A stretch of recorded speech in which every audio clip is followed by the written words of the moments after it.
ಅದ್ರ ಬಗ್ಗೆ ಕೇಳ್ತಾ ಇದ್ದಾರೆ ಇವತ್ತು ವಿರೋಧ ಪಕ್ಷದವ್ರು. ಅಂದ್ರೆ ಅಧಿಕಾರವನ್ನು ಶಾಶ್ವತವಾಗಿ ತಮ್ಮದೇ ಇಟ್ಕೊಂಡು ಹೋಗುವಂಥ ವ್ಯವಸ್ಥೆಯನ್ನು ಮಾಡ್ಕೊಳ್ತಾರೆ ಅನ್ನೋದು ವರದರಾಜನವರ ನೇರಾನೇರವಾದ ಆರೋಪ.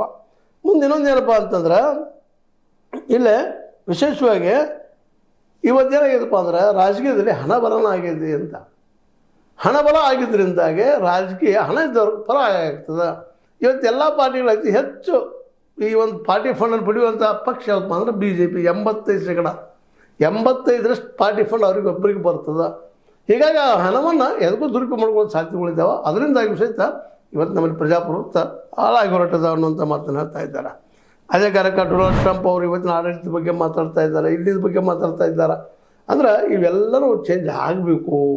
ಮತ್ತು ಜನ ಎಚ್ಚರಗೊಂಡ ಇವ್ರನ್ನ ಏನಪ್ಪ ಅಂದ್ರೆ ಮೇಲ್ಮೆಲ್ಲ ಸರ್ಕಾರನ ಬದಲಾಯಿಸುವಂಥ ಕೆಲಸಗಳಾಗಬೇಕು ಅಂದಾಗ ಪ್ರಜಾಪ್ರಭುತ್ವ ಜೀವಂತವಾಗಿ ಉಳಿತದೆ ಅನ್ನೋದು ಅಂಬೇಡ್ಕರ್ ಅವರ ವಿಚಾರಧಾರೆ ಆಗಿತ್ತು ಅಂತ.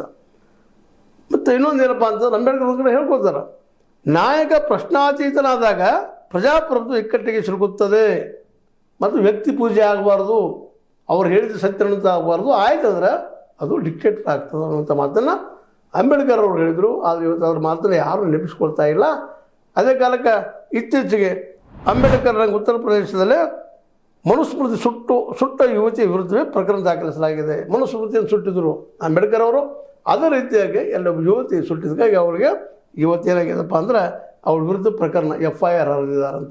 ಇದೆಲ್ಲ ಹೇಳೋ ಉದ್ದೇಶ ಏನಪ್ಪ ಅಂತಂದ್ರೆ ಅಂಬೇಡ್ಕರ್ ಅವರು ಬಯಸಿದಂಥ ನಾಡನ್ನು ಕಟ್ಟುವಲ್ಲಿ ಇವತ್ತಿನ ಸರ್ಕಾರ ಏನಪ್ಪ ಅಂದ್ರೆ ವಿಫಲಾದ್ರೂ ವಿರೋಧದ ಅನ್ನುವಂಥ ಮಾತನ್ನು ಮಾತಾಡಿದ್ದಾರೆ ವರದರಾಜನ್. ಅದೇ ಕಾರಣಕ್ಕೆ ಮುಂದೆ ಪ್ರೊಫೆಸರ್ ರವಿ ಭಂಡಾರಿ ಅನ್ನುವಂಥವ್ರು ಜಾಗತಿಕ ಪ್ರಜಾಪ್ರಭುತ್ವಕ್ಕೆ ಎದುರಾಗಿ